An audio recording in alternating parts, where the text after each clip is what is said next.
कल रात से लगातार एक ही खबर, मुख्तार अंसारी देर रात करीब 2 बजे तक ऑफिस, फिर सुबह पहुंचना पड़ा 9 बजे और पूरा दिन फिर इसी खबर पर। एक और माफिया डॉन, एक और माफिया और उसका अंत। कहते हैं कि बुरे काम का बुरा नतीजा होता है।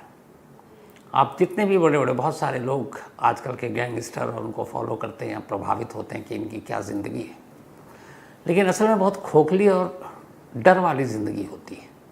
अंजाम हमेशा ऐसे ही होता है, जेल, जेल की तन्हाई, जेल में बीमारी, जेल में और पता नहीं क्या क्या। तो इसीलिए हमेशा ज़िंदगी में अच्छे काम करना चाहिए, अच्छे रास्ते पर चलना चाहिए। मुख्तार अंसारी पूर्वांचल का बाहुबली, पूर्वांचल का डॉन, और एक वक्त ऐसा था कि पूर्वांचल के जो बाकी सारे लोग थे, चाहे वो ब्रिजेश सिंह हो, धनंजय सिंह हो, विजय मिश्रा हो, हरिशंकर तिवारी, ये सारे लोग मुख्तार अंसारी के आगे एक तरह से दब चुके थे। वो खौफ था, वो खौफ का राज कायम किया था एक बेहद पढ़े लिखे अच्छे परिवार से। मुख्तार अंसारी की कहानी मैं आपको डिटेल में सुना चुका हूँ, उसके जुर्म की पूरी दुनिया की कहानी आपको सुना चुका हूँ। आज वो कहानी नहीं सुनाने जा रहा हूँ, बल्कि एक सवाल और एक राजनीति भी हो रही है। तो उसमें यह है कि ये कार्डियक अरेस्ट यानी दिल का दौरा पड़ने से मौत है या स्लो पॉइजन। अब ये तो जांच होगी, जांच के बाद जो सच है वो सामने आएगा। लेकिन इस सवाल के बीच में ये पूरी कहानी अगर आपको सिलसिलेवार समझाऊंगा तो ज़्यादा बेहतर तरीका से आप इसको शायद समझ पाएंगे। 9 जनवरी 2018 की बात है, अब से 6 साल पहले। मुख्तार अंसारी इसी बांदा जेल में बंद था और उस रोज़ 9 जनवरी को शायद ट्यूसडे था। मुख्तार अंसारी की वाइफ और उसके बच्चे उससे मिलने के लिए पहले से इजाज़त लेते हैं और बांदा जेल पहुंचते हैं। अब ये लोग बांदा 10:30 बजे सुबह पहुंचे। मुख्तार अंसारी के परिवार के लिए उस वक्त तक तो जेल में भी आओ भगत सब कुछ चल ही रही थी। तो मुख्तार अंसारी की बीवी अफशां और बाकी सबको चाय पिलाई गई। चाय पीने के थोड़ी देर के बाद अचानक मुख्तार अंसारी के सीने में दर्द हुआ और वो गिर गया। जैसे ही वो गिरा, उसको देखते ही अफशां भी बेहोश हो गई। दोनों को जेल के डॉक्टरों ने देखा और फ़ौरन फिर बांदा के जो मेडिकल कॉलेज अस्पताल है वहाँ ले गए। वहाँ ले जाने के बाद डॉक्टरों ने दोनों का चेकअप किया और पता चला कि दोनों को दिल का दौरा पड़ा था। ये बात है 9 जनवरी 2018 की। फिर डॉक्टरों ने इलाज किया, कुछ दिन तक अस्पताल में एडमिट, और फिर वापस मुख्तार बांदा जेल में पहुंच गया। मुख्तार को बीपी और शुगर के साथ साथ हार्ट की प्रॉब्लम थी और ये करीब 12-13 साल से लखनऊ के किंग जॉर्ज मेडिकल कॉलेज अस्पताल में बाकायदा इसका इलाज चल रहा है। इसका पूरी मेडिकल हिस्ट्री है मुख्तार अंसारी की। लेकिन ये पहली बार था जब जेल के अंदर मुख्तार अंसारी को दिल का दौरा पड़ा था, 9 जनवरी 2018। इसके बाद लगभग साल बीता और फिर अगला साल आ गया। अगला साल जनवरी 2019, ये 18 की बात है, और ठीक 1 साल के बाद पंजाब के एक बिजनेसमैन से 10 करोड़ रुपए वसूलने के इल्ज़ाम में पंजाब पुलिस एक मुकदमा दर्ज करती है और सीधे बांदा पहुंचती है। कोर्ट का ऑर्डर दिखाती है और मुख्तार अंसारी को अपने साथ लेकर पंजाब पहुंच जाती है। मामला रोपड़ के ज्यूरिसडिक्शन का था, तो रोपड़ जेल में ले जाकर मुख्तार अंसारी को बंद कर देती है। अब मुख्तार अंसारी बांदा से पंजाब पहुंच गया। पंजाब में वो अब अगले 2 साल तक रहता है। 2019 में गया जनवरी में, और अप्रैल 2021 तक वो रोपड़ में ही जेल में रहता है।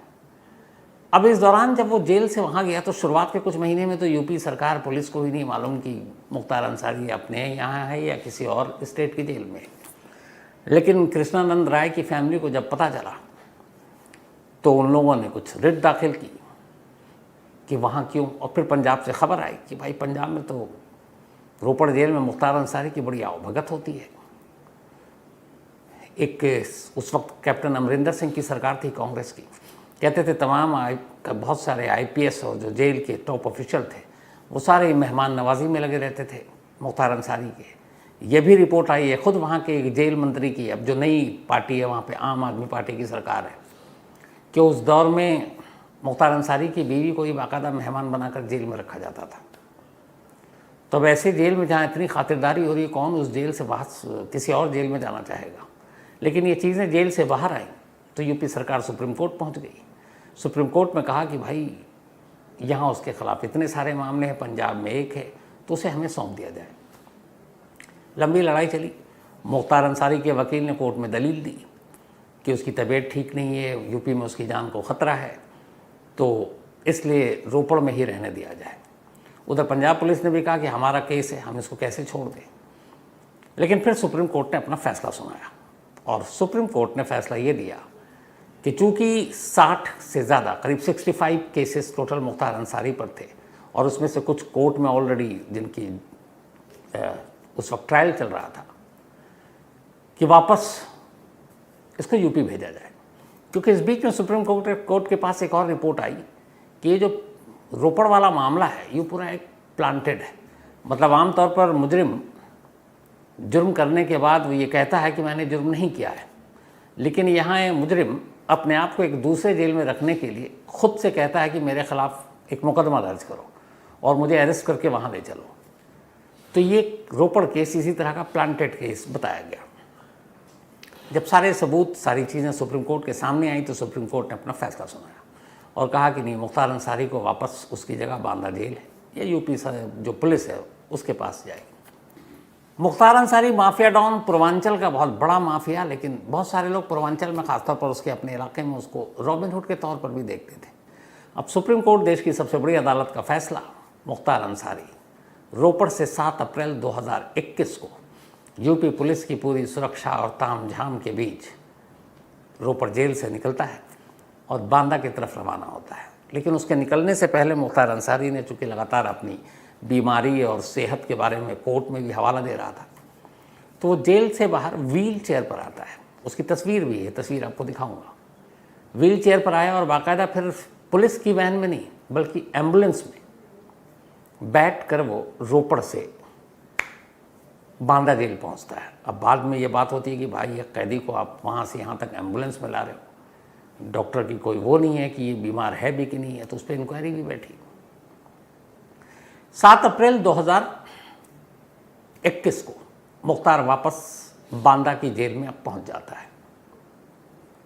2018 जो मैंने आपको बताया, 9 जनवरी 2018 को जब पहली बार उसे और उसकी बीवी को बांदा जेल में जब दिल का दौरा पड़ा था, उसके बाद से मुख्तार अंसारी को फिर कोई दिल की प्रॉब्लम नहीं हुई।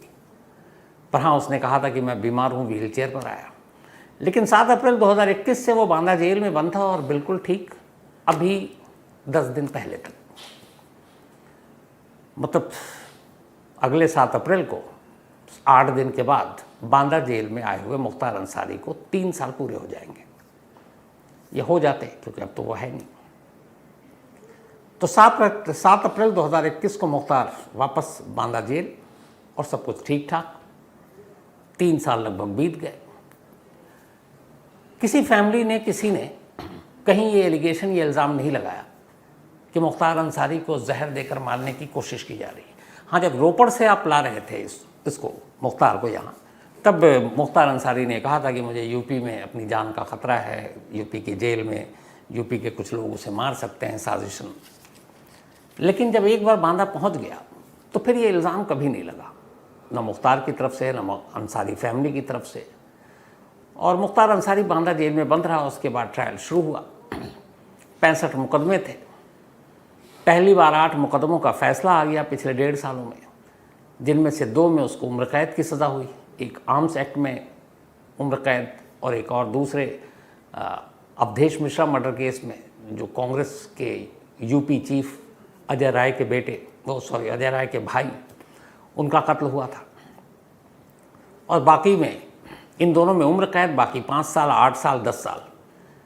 जो मर्डर केस जिसने मुख्तार अंसारी को सुर्खियों में लाया था, बीजेपी के एमएलए कृष्णानंद राय, 2005 में 29 नवंबर को 500 गोलियों से कृष्णानंद राय के काफिले पर हमला किया गया था और अकेले कृष्णानंद राय को करीब 60 से ज़्यादा गोलियां लगी थी।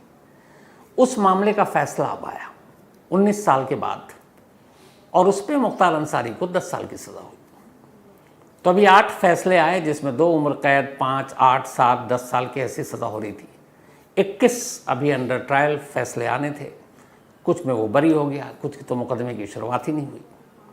लेकिन मुख्तार अंसारी और उसके परिवार ने अब भी कोई शिकायत नहीं की कि मुख्तार अंसारी को पॉइजन दिया जा रहा है या जान को खतरा है। 3 साल हो चुके थे रोपड़ से आए हुए, लगभग सब कुछ ठीक चल रहा था। पर तभी 19 मार्च यानी 9 दिन पहले की बात है, बल्कि 10 दिन, आज 29 है। 19 मार्च की शाम को अचानक मुख्तार अंसारी की तबीयत बिगड़ती है। मुख्तार अंसारी को पेट में दर्द होता है, उल्टियाँ होती हैं और वो लगभग एक तरह से निढाल हो जाता है। फ़ौरन जेल के डॉक्टर आते हैं, उसे देखते हैं, उसका इलाज करते हैं। थोड़ी देर के बाद वो संभल जाता है। नेक्स्ट डे 20 मार्च को मुख्तार अंसारी की वीडियो कॉन्फ्रेंसिंग के जरिए मऊ के MP MLA कोर्ट में पेशी थी। मुख्तार अंसारी को जितने भी मुकदमे की सुनवाई होती है उसमें कोर्ट नहीं ले जाया जाता है क्योंकि ख़तरा है जान को, तो इसलिए वीडियो कॉन्फ्रेंसिंग के ज़रिए पेशी होती है। तो जब 20 मार्च को पेशी हुई, 19 मार्च की तबीयत ख़राब हुई, 20 मार्च को पेशी हुई मऊ के MP MLA कोर्ट में वीडियो कॉन्फ्रेंसिंग के थ्रू। उस पेशी के दौरान वीडियो कॉन्फ्रेंसिंग के ज़रिए मुख्तार अंसारी ने जज से कहा, MP MLA कोर्ट के, कि मुझे कल यानी 19 मार्च की रात को खाने में जहर देकर मारने की साजिश रची गई थी। ये बाकायदा कोर्ट के सामने उसने कहा। उसके बाद बाकी जो बाहर उसके परिवार के लोग हैं उन्होंने कहा कि मुख्तार अंसारी को जहर देकर, स्लो पॉइजन देकर मारने की कोशिश की जा रही है और ये स्लो पॉइजन उसके खाने में मिलाया जा रहा है। 20 तारीख को ये कॉन्फ्रेंस ख़त्म हो गई। 19 को तबीयत बिगड़ी थी, 20 के बाद मुख्तार अंसारी अब ठीक। 20, 21, 22, 23, 24, 25 हफ्ता गुजर जाता है, मुख्तार अंसारी बिल्कुल ठीक। लेकिन फिर 26 मार्च, 25 मार्च की रात और 26 मार्च की तड़के सुबह 3 बजे मुख्तार अंसारी उठता है और वॉशरूम में जाता है। जैसे ही वो वॉशरूम में जाता है अचानक बेहोश होकर गिर जाता है। जो जेल के स्टाफ थे उनकी नज़र पड़ती है, फ़ौरन डॉक्टर को बुलाया जाता है। डॉक्टर देखते हैं और कहते हैं कि इसकी हालत सीरियस है। मुख्तार अंसारी को फ़ौरन अब बांदा के जो मेडिकल कॉलेज हॉस्पिटल है वहाँ रेफ़र कर देता है जेल का डॉक्टर। 3 बजे की बात है, 3:30 बजे के आसपास सुबह ही तड़के 26 मार्च मुख्तार अंसारी को बांदा मेडिकल कॉलेज अस्पताल ले जाया जाता है आनन फानन में। वहाँ ले जाने के बाद डॉक्टर चेक करते हैं तो पता चला है उसके करीब 1 हफ्ते से टूल पास नहीं हो रहा है, उसको वोमिटिंग हो रही है, पेट में दर्द है, ये सारी शिकायतें थीं। सुबह करीब 3:30 बजे से लेकर रात के 8:30 बजे तक मुख्तार अंसारी का इलाज उसी बांदा मेडिकल कॉलेज में होता है, यानी करीब वो 17 साढ़े 17 घंटे अस्पताल में रहता है जेल से निकलकर। 8:30 के आसपास डॉक्टर कहते हैं कि अब इसकी तबीयत ठीक है और कोई परेशानी की बात नहीं है और वो उसे डिस्चार्ज कर देते हैं। डिस्चार्ज करने के बाद अब जब मुख्तार अंसारी वापस हॉस्पिटल से जेल जाने लगता है तब वो एक स्टाफ से कहता है मेरी फैमिली से बात करा दो। ये मुख्तार अंसारी की आखिरी बातचीत थी जो वो अपने बेटे उमर को फ़ोन करता है और इस बातचीत के दौरान वो अपनी बीमारी के बारे में बताता है कि उसे बहुत कमज़ोरी हो रही है, वो चल भी नहीं पा रहा है, व्हील चेयर पर चल पा रहा है, पेट में दर्द है, पिछले कई दिनों से टूल पास नहीं हो रहा है और भी तमाम चीज़ें। करीब 6 मिनट तक वो अपने बेटे उमर से बात करता है।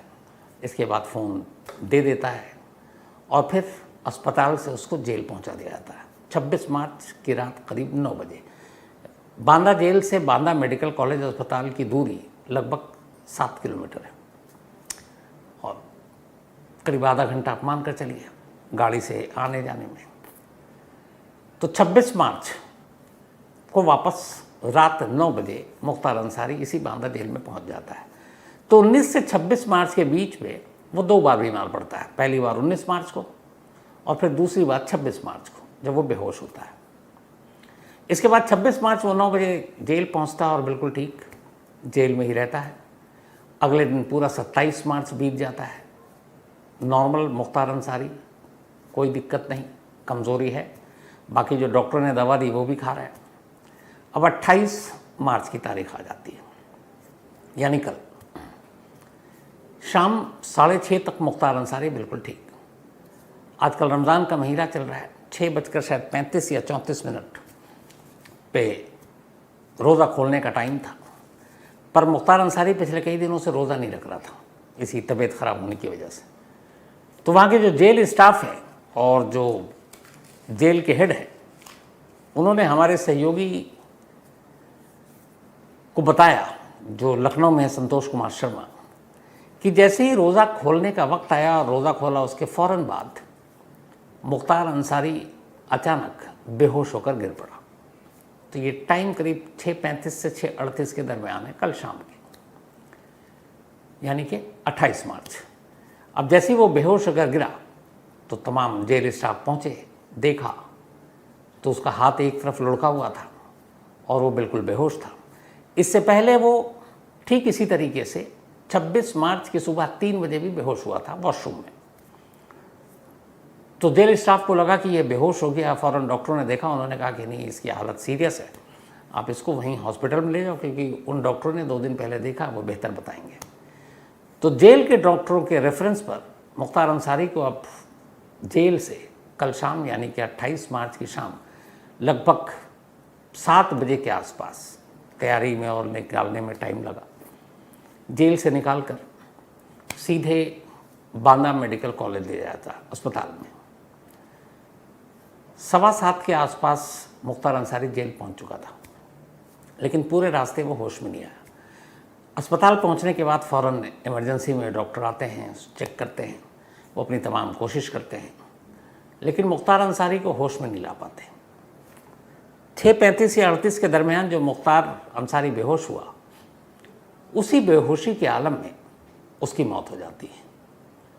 बांदा मेडिकल कॉलेज अस्पताल के डॉक्टर फिर एक मेडिकल बुलेटिन जारी करते हैं और कहते हैं कि मुख्तार अंसारी को यहाँ लाया गया, और ये मेडिकल बुलेटिन है और इसमें साफ साफ लिखा है कि यहाँ आने के बाद डॉक्टरों की टीम ने कोशिश की, आखिरी लाइन है कि कार्डियक अरेस्ट की वजह से उसकी मौत हो गई। ये मेडिकल बुलेटिन है और डॉक्टरों की ये ओपिनियन है कि मुख्तार अंसारी की मौत कैसे हुई, और टाइम है 8:25, यानी 6:35 के आसपास मुख्तार अंसारी बेहोश होता है और 8:25 पर उसकी मौत डिक्लेयर कर दी जाती है।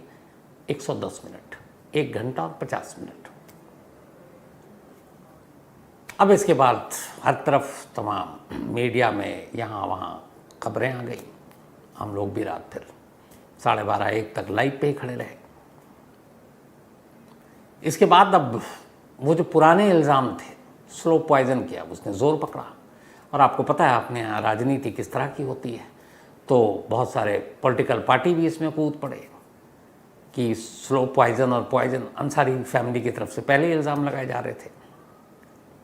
तो उसको देखते हुए अब यूपी सरकार ने एक जुडिशियल इंक्वायरी बिठा दी है और 15 दिन के अंदर कहा है कि इसकी रिपोर्ट दे।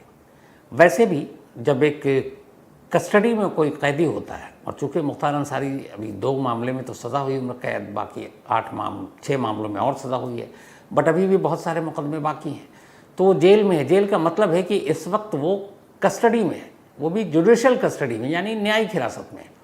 तो जब न्यायिक हिरासत में किसी कैदी की बीमारी से या किसी और वजह से मौत होती है तो ऑटोमेटिक उसकी एक जांच होती है जुडिशियल। इसके लिए किसी को कहने की भी ज़रूरत नहीं है, क्योंकि फिर रिपोर्ट देनी होती है कि ये इसकी मौत की वजह क्या थी, क्यों हुई, कैसे हुई। तो इस इंक्वायरी कमेटी को भी बिठा दिया गया है। अब इसकी रिपोर्ट 15 दिन में आएगी।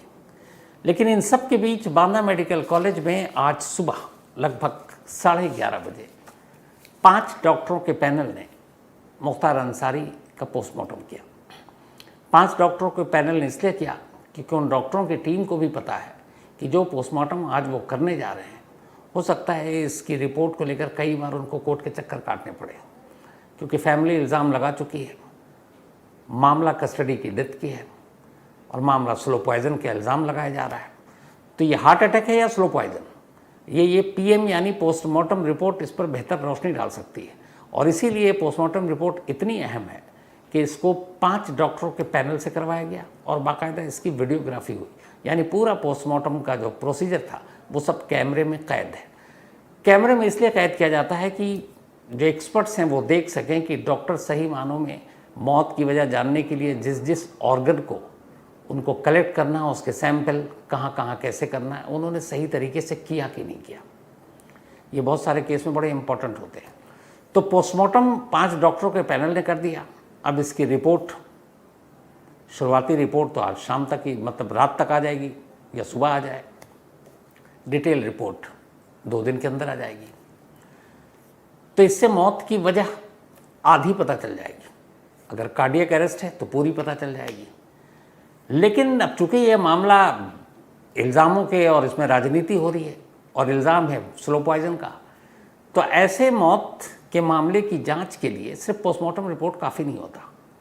अगर मामला पॉइजनस का है, पॉइजन के ज़रिए मौत हुई है, तो फिर इसके लिए मैंने पहले भी आपको बताया विसरा की जांच ज़रूरी है। विसरा मतलब पेट की थैली। हम जो भी खाते हैं, पीते हैं, जो भी, वो सारा हमारे पेट की थैली में जाता है।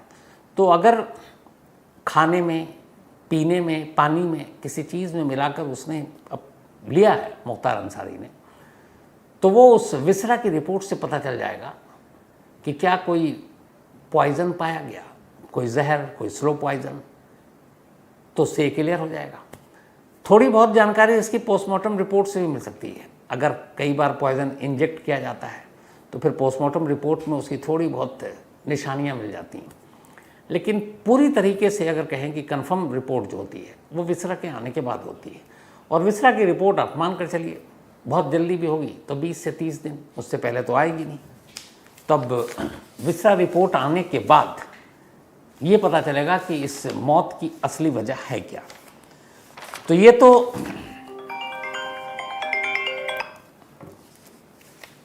पूरी अब तक की कहानी है। लेकिन इंक्वायरी कमेटी भी बैठा दी गई है। बट इन सब के बीच में एक चीज़ और है, और वो ये है कि इससे पहले भी ऐसी बहुत सारी कमेटियां बैठी हैं यूपी में, और इससे पहले भी बहुत सारी ऐसी जेल के अंदर गैंग वॉर में मौतें हुई हैं। कुछ इसकी झलकियां आप देखिए। एनआईए के एक अफसर तंजील अहमद, इनका मर्डर हुआ था, बहुत सुर्खियों में रहा था मीडिया में। तंजील अहमद के कत्ल के इल्ज़ाम में एक गैंगस्टर मुनीर को फांसी की सज़ा सुनाई थी कोर्ट ने, क्योंकि एनआईए के अफसर थे तंजील अहमद। तो मुनीर को फांसी की सज़ा सुनाई गई, लेकिन वो फांसी के फंदे तक पहुंचा नहीं, बल्कि 21 नवंबर 2022 को वाराणसी जेल में मुनीर पर जेल के अंदर ही हमला हुआ और उसका कत्ल कर दिया गया। बाद में बीएचयू मेडिकल कॉलेज में उसकी मौत हो गई। उसकी इंक्वायरी हुई, बाकी क्या हुआ पता नहीं। 2018, 6 साल पहले, मुख्तार अंसारी के कहते हैं ख़ास शूटर मुन्ना बजरंगी की बागपत जेल में एक गैंगस्टर था सुनील राठी, उसने गोली मारकर हत्या कर दी थी। उस मामले की भी जांच हुई, जांच का अंजाम कुछ नहीं। 14 मई 2021, 14 मई 2021 को मुख्तार अंसारी के ही 3 खास गुर्गे, एक मिराज, एक मुकीम काला और एक अंशु दीक्षित, इन तीनों की चित्रकूट के जेल में कैदियों के बीच में झगड़ा हुआ और इन तीनों की हत्या हो गई। इसकी भी जांच हुई। 2015 में मथुरा की जेल में बंद गैंगस्टर राजेश टोटा, इसको भी जेल के अंदर मार दिया गया। उसकी भी इंक्वायरी हुई, कुछ पता नहीं। इसके अलावा भी लास्ट ईयर 15 अप्रैल 2015, बल्कि 2023, माफिया डॉन अतीक अहमद और उसका भाई अशरफ दोनों पुलिस हिरासत में थे, और पुलिस हिरासत में दोनों को प्रयागराज के अस्पताल ले जाया गया। अस्पताल के गेट पर पुलिस की मौजूदगी में, पुलिस की हिरासत में दोनों को गोली मार दी गई। 3 लड़के आए और गोली मार कर चले गए। उसकी भी इंक्वायरी बैठी, लेकिन मुझे नहीं मालूम आप लोगों को पता भी है कि नहीं है कि इन सारी रिपोर्ट्स का क्या होगा। एक और इंक्वायरी बैठी है, एक और रिपोर्ट आएगी भी नहीं आएगी, आएगी तो सार्वजनिक भी होगी कि नहीं होगी पता नहीं। तो ये कुल मिलाकर मुख्तार अंसारी के आखिरी 110 मिनट और उससे पहले उसकी पूरी मेडिकल हिस्ट्री अगर देखें तो इसमें कोई शक नहीं कि मुख्तार अंसारी को हार्ट प्रॉब्लम थी, और उसका इलाज लखनऊ के बहुत ही मशहूर नामी डॉक्टर नरेश त्रेहान, जो अपने देश के जाने माने हार्ट के, बल्कि मेरी नज़र में सबसे बड़े सर्जन हैं, वो उसी KGMC से पढ़े हैं, किंग जॉर्ज मेडिकल कॉलेज अस्पताल जो है लखनऊ में। तो उसी किंग जॉर्ज मेडिकल कॉलेज के कार्डियोलॉजी डिपार्टमेंट में मुख्तार अंसारी का लंबे वक्त तक इलाज चला और हार्ट का पुराना हिस्ट्री है, मेडिकल हिस्ट्री है। साथ में हार्ट की बीमारी के साथ साथ मुख्तार अंसारी BP और शुगर इन दोनों की बीमारी से भी ग्रसित था। तो ये थी पूरी मुख्तार अंसारी की मौत की कहानी, एक और डॉन का अंत। अब अगर हम बात करें पूर्वांचल में, एक ज़माने में पूर्वांचल बड़ा डिस्टर्ब था। ये तो एक तो ये जो सारा सरकारी ठेका वेका लेना होता ना, यहीं से शुरू होते हैं ये लोग, चाहे वो रेलवे का टेंडर हो, कबाड़ का टेंडर हो, ज़मीन का कब्जाना हो, झगड़ा हो, यहीं से छोटे छोटे लोग इन चीज़ों से शुरू करते हैं और बड़े बड़े गुंडे और माफिया और डॉन बनते जाते हैं। और इनके सर पे हाथ होता है, अफसोस की बात है, नेताओं का। तो नेता उनको देखते हैं, फिर उनको पालते पोसते हैं, पुलिस से बचाते हैं, फिर वो नेताओं के लिए इलेक्शन में काम करते हैं। और जब वो थोड़े थोड़े बड़े क्रिमिनल होते जाते हैं तो फिर उनको खुद एक दिन एहसास होता है कि नेताओं के लिए क्यों वोट मांगूं, क्यों ना मैं भी खादी पहनकर मैं भी नेता बन जाऊं, MLA बन जाऊं, MP बन जाऊं। तो फिर क्या है, जुर्म की दुकान भी चलेगी, इधर सियासत की दुकान भी चलेगी, पुलिस भी अपनी, सरकार भी अपनी। और यही हो रहा है। आप उठाकर देख लीजिए हिस्ट्री पूरे, खासतौर पर नॉर्थ इंडिया में तो आप देख लीजिएगा, जितने बड़े बाहुबली माफिया डॉन, सभी का राजनीति से साफ साफ रिश्ता है।